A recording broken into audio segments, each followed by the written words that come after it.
target 1,300 feet below. Please complete boarding procedures before getting in. Roger that. Have a ton of tickets.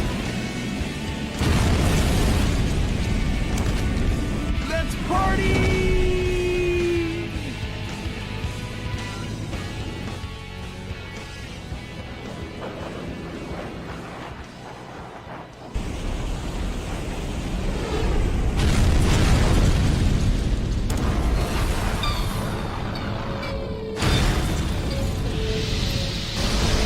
Sneaked into the base successfully. So much for sneaking in. They're already here to greet you.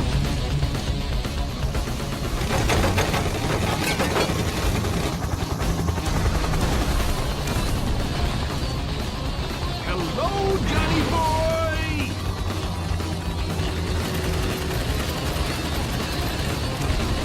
And goodbye!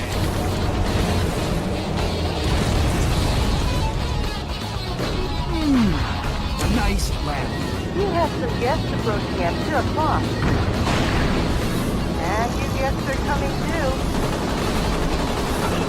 What a big welcome! Bingo! Oh, it seems like they love you so much. They're not gonna let you go. No problem. You guys are roast chicken.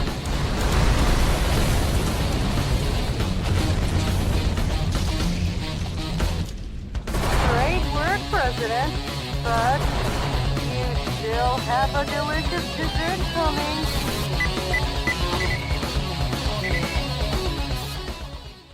Hello everybody and welcome to this video looking at Metal Wolf Chaos XD. This is a new game. Actually, that would be unfair to say. It's actually an old game. It's been around for quite a while. The original was released back in 2004 and this is a HD remaster of sorts. Why this one is particularly noteworthy is it was never actually released in English originally. This has become quite the cult classic because initially it was an exclusive to the Xbox back in Japan, and as everybody knows, nobody actually owns an Xbox in Japan. So not many people actually played the original. So with FromSoftware getting big, thanks to Dark Souls and Bloodborne and Sekiro and all those kinds of titles, I guess Devolver Digital saw an opportunity to bring this cult classic out to the West and give people a chance to play it for the first time. So while it has the HD trappings and it's got that kind of remaster vibe to it, it's not really the reason people should pay attention to this one. This is an opportunity to play a genuine cult classic and a B-grade cult classic in every sense of the word, and we'll talk about that in a minute. But yeah, it's a fascinating release. It's a new game for a lot of people, most people. It will be a very new game, and I'm really glad they brought it out because it's quite brilliant. It's a really clever game. It's really, really smart, and it shows FromSoftware is more than Dark Souls, and certainly was a bigger developer than I think it got credit for prior to Dark Souls. So yeah, this shows, and this is an early example of their brilliance, if you will. Now, I said before that it is B-grade, and it is very B-grade. One of the great things about this HD remaster is the developers realised that, and the people behind the remaster realised that, and didn't mess with it. It still has the incredibly B-grade voice acting and presentation values, and all of that kind of stuff has been basically left untouched. So though it is now in HD and widescreen and all that kind of stuff, the presentational elements and the art direction has not changed in any way. It remains a very B-grade vibe title, and that's brilliant. Right from the start, that really gets me in as somebody who enjoys B-grade games, and the whole B-grade, I guess, aesthetic. Metal Wolf Chaos immediately caught me on that perspective, but it wasn't long before I realised that this game is not EDF. I mean, EDF is brilliant in its own way, and while there's a superficial resemblance, I guess, in the sci-fi trappings and the ridiculous action, this one is a very differently toned type of B-grade to EDF, where EDF is deliberately B-grade as a homage to, you know, the B-grade sci-fi of Ed Wood and whatever. This one uses the B-grade as part of its satire, and what the strength of Metal Gear Metal Gear, excuse me, Metal Wolf Chaos, the strength of it as a game and as a narrative is that it is a very strong satire. And I think, well, I think it's pretty obvious when you're playing it. It's obviously that is what this game is about. But as with anything to do with satire, I guess there is the chance that some people will miss that. I hope they don't with this game, because that is really the point of it. And if you don't get the satire and you don't get the way that it presents its humour, then you're really missing a lot of the experience with this one. So, in Metal Wolf Chaos, you play as the President of the United States, who is a all-round American hero and a very ballsy, over-the-top kind of figure, to say the least. He's subject to a coup attempt by his vice president, and the coup is successful. Basically takes over all of America and leaves him as a one-man walking army inside this giant mech. Luckily for the President of the United States, the mech is incredibly powerful and allows him to be that one-man walking army and to go around basically blowing up all of America in his bid to save it. And yes, it is ridiculously over the top. The premise is silly, but mind you, it's not any sillier than we've seen in a lot of Hollywood films in recent times. Have you seen, for example, London Has Fallen, or whatever that previous one was? Olympus Has Fallen? I can't remember. Gerard Butler runs around blowing things up and saving the president from various attacks by Asian people, basically.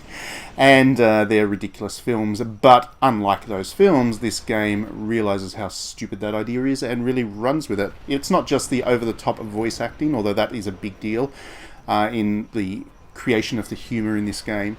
It's also not the over-the-top combat system or action, because, I mean, that is a big deal of this game as well. But it's the presentation of it all. It realizes it's ridiculous, and it takes every opportunity to take, how can we say it, to take American stereotypes about their kind of sense of heroism and their role, the role of their president as commander-in-chief, and all of those kinds of things. And it takes every opportunity to poke fun at that. This is a true satire from, I guess, a company from the outside looking in, FromSoftware being a Japanese company. And what they've done is they've taken every ridiculous cliche and, I guess, presentational aesthetic of the American action movie and really done it in such a way that it becomes very self-referentially silly. So, yeah, that's how, I guess, the satire is really created in the game, and it's really clever. It's very funny. It is a genuinely funny game. It's well made. The action is actually very smooth, very clean. It's actually plays really nicely. I really enjoyed running through all these levels, blowing up Beverly Hills and the Grand Canyon and doing whatever else I needed to do. It plays really nicely. You get a lot of weaponry, and you really do feel like a very powerful mech, because the machine that you're controlling can actually have 4 weapons on each arm. So you can cycle between those depending on the situation and use everything from flamethrowers to machine guns to bazookas to missile launchers. You get a huge arsenal when you get to take that into every level. It's not one of those games where you have to worry too much about running out of ammo. You're also very powerful in close-up combat and can really smash through buildings and all that kind of stuff. So it's very much a power fantasy. It works as a power fantasy. It plays very nicely. You'd expect that, I guess, from the developer-publisher behind the Armored Core series, which is FromSoftware's better-known mech series. But you kind of have the satire sitting over the top of that. It doesn't undermine it, but it really enhances it and gives this game a very unique tone and attitude. So, you know, if you go into, generally when you go into a satire, you expect it to be a kind of lesser game, I guess, as a result. You expect the humour to kind of overpower the gameplay as much as such. This game doesn't really do that. It is still a very strong gameplay game, but it never lets up with the humour either, and it's great, it's creative, it's the kind of game I love to play because it's just different and original, and it doesn't pander, and yeah, it's really good fun. Despite the HD update, it does look a little bit simple and primitive, I guess, but again, you're not really going to be playing this game because you want the most advanced looking game out there. You're playing this one because you really want to experience that B-grade cult classic that it is hyped up to be, and I don't think you'll be disappointed with that. I think you'll get exactly what the reputation of this game promises, and yeah, I recommend it to everybody. Anybody who enjoys their games with a bit of humour, with a bit of fun, a game that doesn't take itself too seriously, and a game that is willing to poke fun at things that don't usually get fun poked at, really. We take the whole American action tradition far too seriously in video games a lot of the time, so it's good that we have this as a foil or a breath of fresh air as such. Anyway, that's this video. We also have a review going up on digitallydownloaded.net. I'm not the one that wrote it, but you should read it anyway. And another guy in the team wrote it, and it's a good read. So have a read. Back me on Patreon if you enjoy my videos. As always, I do request that because it really does help, and I really appreciate the vote of confidence. But otherwise, get into this game and enjoy it. Thanks very much for watching, and we'll see you at the next video.